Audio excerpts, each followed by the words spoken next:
Hey folks, Chris here with MPC Remote Start. Today I'm going to try to take this remote car starter and install into this 2013 Chevrolet Silverado 2500. Let's get started. To begin our install, first thing we need to do is just remove this lower dash panel. There are two screws. There's one here and there's one right here. We're going to go ahead and take these Phillips screws out. Okay, once we've got the two screws removed, we're going to go ahead and remove this 10mm right here so that we can pop this panel off. There we go, there's our screw.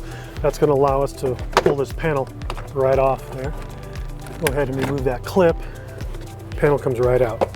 Now we're going to go ahead and remove the steering column jacket to access the connector at the ignition cylinder. So to do so, you take your panel puller and you got to separate the top piece. That'll come right off. Then you're going to take your panel pull and you're going to pull out the tilt handle. So there are two screws at the bottom of this jacket. One is right here and the other one is right here. What you're going to do is you'll take your screwdriver, you'll pop it in, and you're going to unscrew the hole, pull that out, and then you're going to do the same thing over here, pull that out. And once that's out, we should be able to just undo this like so. It'll pop right off the bottom. Once the column jacket's out of the way, we'll expose the two connectors we need to get to, this one right here and this one right here where we're going to plug in our T-harness.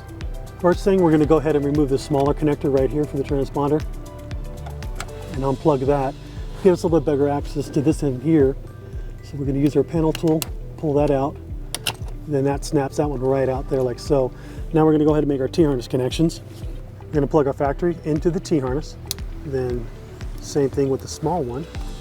Now we'll take our T-harness, plug it into the factory connector, like so, and then our other smaller harness, plug that into the factory transponder, like so.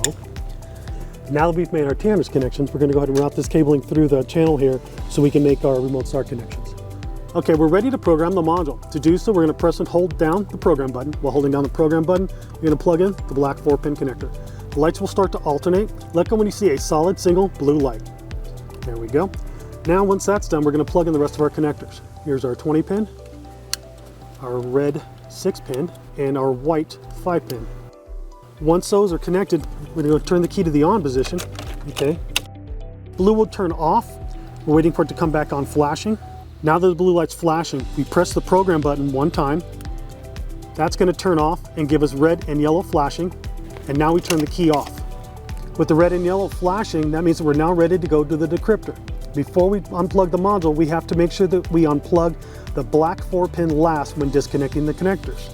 So our red, our white 20-pin, then we disconnect the black 4-pin. Now we're ready to go to the computer. Before we start our decryptor, you need to download the FlashLink Manager program and install it onto your computer. Once you have it installed, refer to your tip sheet for the login and password to get into your FlashLink Manager program. Once you've got into it, what you'll do is plug in the FLL to your USB port. The FlashLink Manager program will detect it. Go green, blue, let's go to red. Once it's to red, you're now ready to plug in your EvoAll module. Plug it in. FlashLink will go to green, the EvoAll will go to red.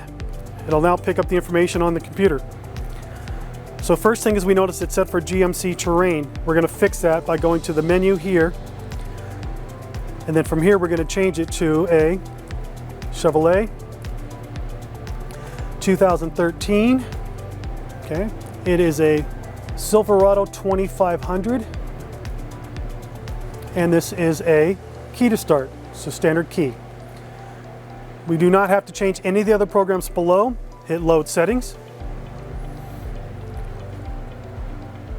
Okay, now it's got the settings ready and it's all loaded here. Simply we just go to decryptor, select decryptor, select send data, and it's now going to go ahead and process the key data into the module.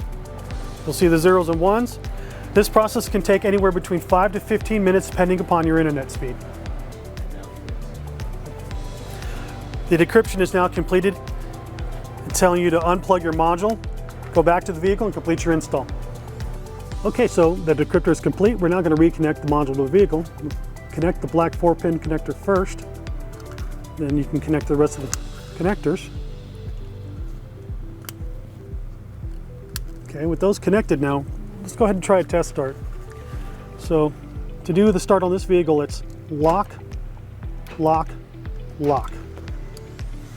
Module's activating. Perfect. Vehicle starts. I'm going to go ahead and step on the brake pedal. I'll shut it down. Now we're ready to tie everything up.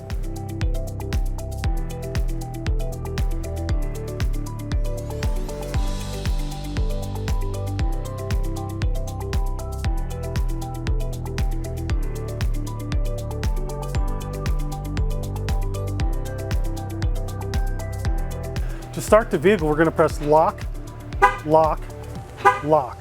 Now this should activate the remote start. Now the remote start is activated, we press the unlock button, enter the vehicle and close your door. You're going to insert the key into the ignition, turn the ignition to the full on position and step on the brake pedal. What this is going to do is disengage the remote start. The vehicle is now controlled by the key. You can now put it into gear and drive away.